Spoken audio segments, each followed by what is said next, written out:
on BBC Radio Wales. ANGHARAD is from Swansea and she's our Artist of the Week and she's brilliant and she joins me now. Hello ANGHARAD, croeso. Hello, noswaith dda, good evening. Now, you write songs that it's really difficult for me to... I don't want to try and encapsulate what you do before I have a chance to play them. But I think that one of your mightiest aspects, ANGHARAD, because this lot it is nothing if not an opportunity for me to be as sycophantic as possible on BBC Radio Wales. You bring subjects to kind of the to the pop song format that have rarely been encountered before. You sing very much from a female perspective, but subject matters that don't even form kind of part of that canon all too often. Is that important to you? Well, it's very important actually. Funny you should say this. So I feel like I need to explain myself really because I'm quite new to songwriting, to be honest. I've spent 15 years playing professionally, but playing my main instrument up until very recently has been the violin or the fiddle, playing traditional music. But when I became a mother, I found my voice, and literally my singing voice, but also stories that needed to be told. So, before having children, I thought I couldn't sing, for one thing, but I soon realised when I became a mother that the only way to communicate with a newborn baby is by singing. It's the first form of communication, and I'm sure anyone who's had children would agree that you can't tell your baby, please can you stop crying, please can you stop crying, but if you just start singing a song, they'll stop. And I found singing a way to keep me sane during the first few months of my baby's life. But, I started off by singing the same old lullabies, but then soon enough that wore off and I became very bored of those same old songs. So, and that's when I started writing words. So, my baby had no idea what I was singing. They didn't know the meaning of the words. They just found the sound of my voice soothing. So that's when I started writing words and sort of lullabies for myself then, to entertain and soothe myself. And that's when my songwriting journey really began.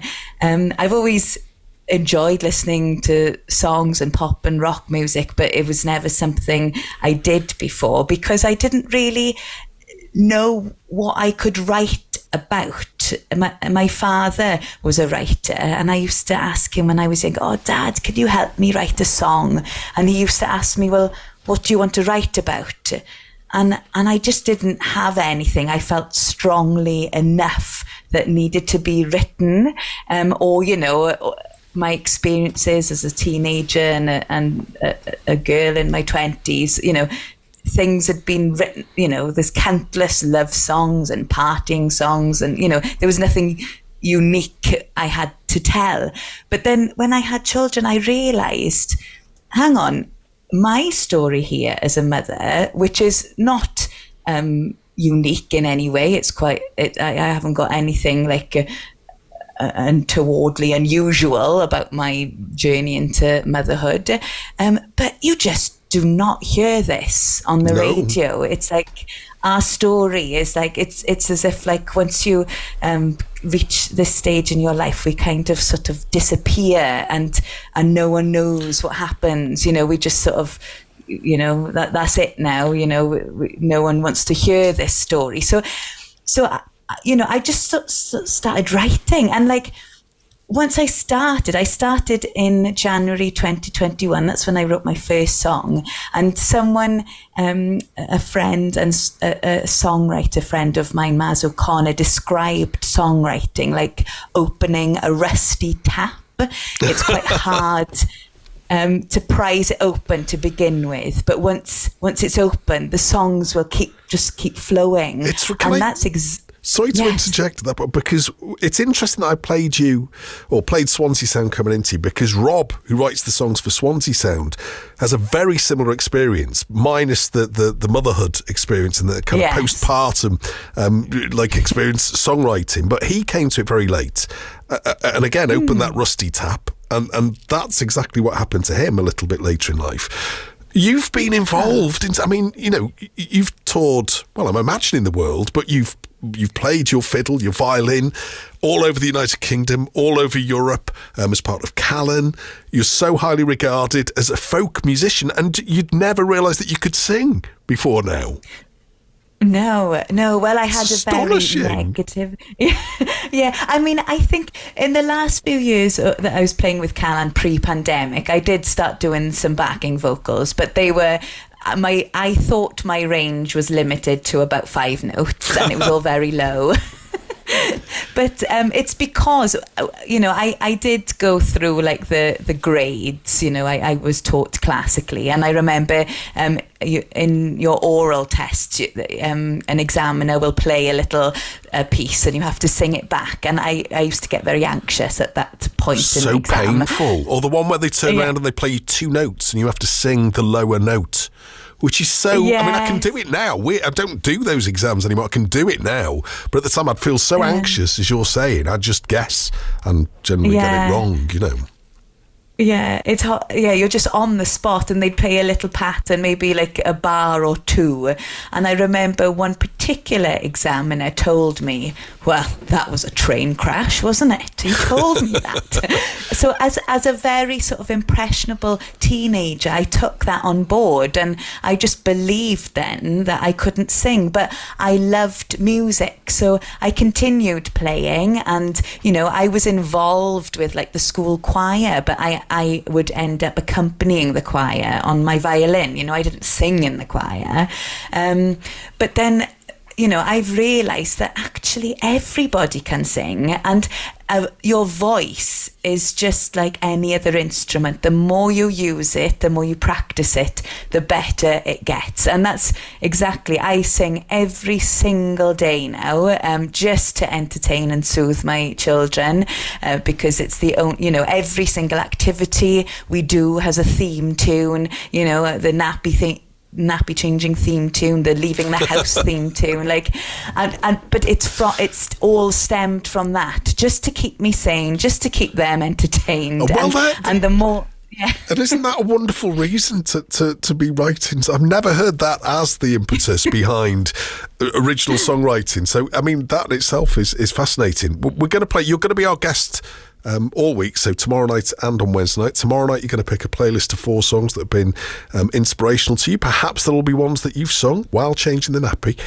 Who knows? And on Wednesday night we'll talk about the future and what you've got coming up. I am going to play the new single in just a moment's time. I don't know how. Again, this is an original perspective, but a very common experience and something that, I mean, I worry about the way that my body's changed now that I'm a little bit older, and we tend to fetishize. That's the second time I've not been able to say that word tonight. Youth and youthful looks, and this song's about, I suppose, the anxiety that builds up around that. Is that right? Absolutely. It's being, I'm sort of mid-30s now, and I'm starting to get a few grey hairs, and those little lines around my eyes are starting to appear. But I'm also having lots of conversations with other women who are using Botox. It's very common, isn't it? And I sort of think, why are we so desperate to hold on to those youthful looks? Because you see a whole generation of people sort of starting to look very similar, and also a bit distorted in some way. And I think there is real beauty in aging, and we as a society need to celebrate that. And of course, with aging becomes experience, and I think we don't appreciate that enough. So it's trying to resist that temptation to want to hold on to those youthful looks and just be bolder in what else we have to offer. Yeah. Basically. Okay, well, I can't wait to speak with you again tomorrow night and to hear your song choices, some of the things that have been inspirational to you. Diolch yn fawr iawn, Angharad. I'm going to play this song now, I Don't Know How, and we'll talk again tomorrow night. Nasta.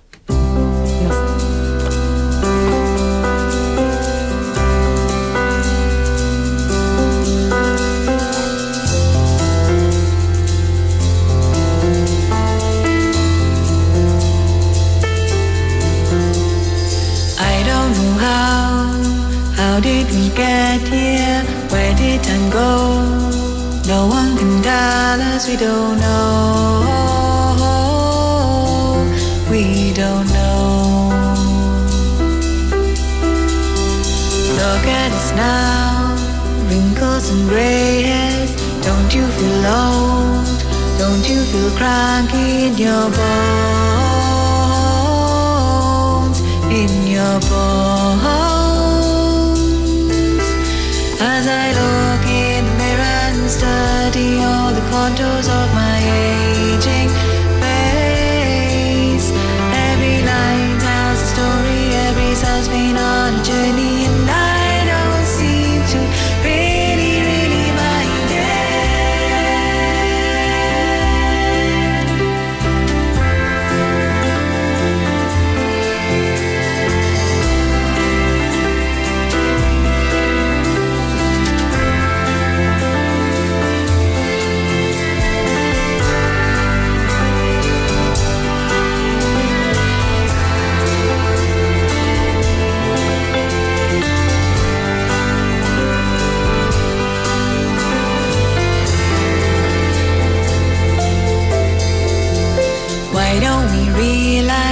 Why don't we notice? It's not on the outside, it's not on the surface, it's within our hearts and in our minds. It's not superficial, it's more than a picture, like a flower or sunset. You don't tend to judge it, you appreciate it for what it is.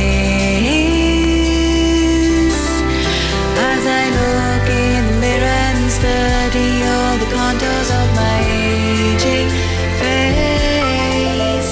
Every line tells a story, every sound's been on a journey, and I don't seem to really mind it.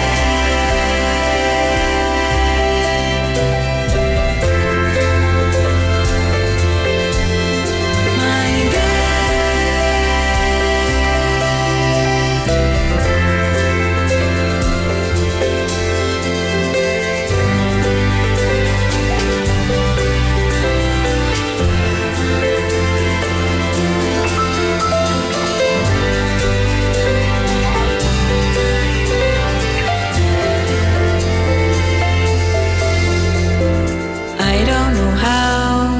How did we get here? Where did time go?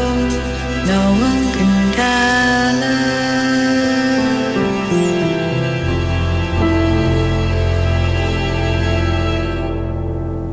ANGHARAD and a new single on Libertino Records, I Don't Know How.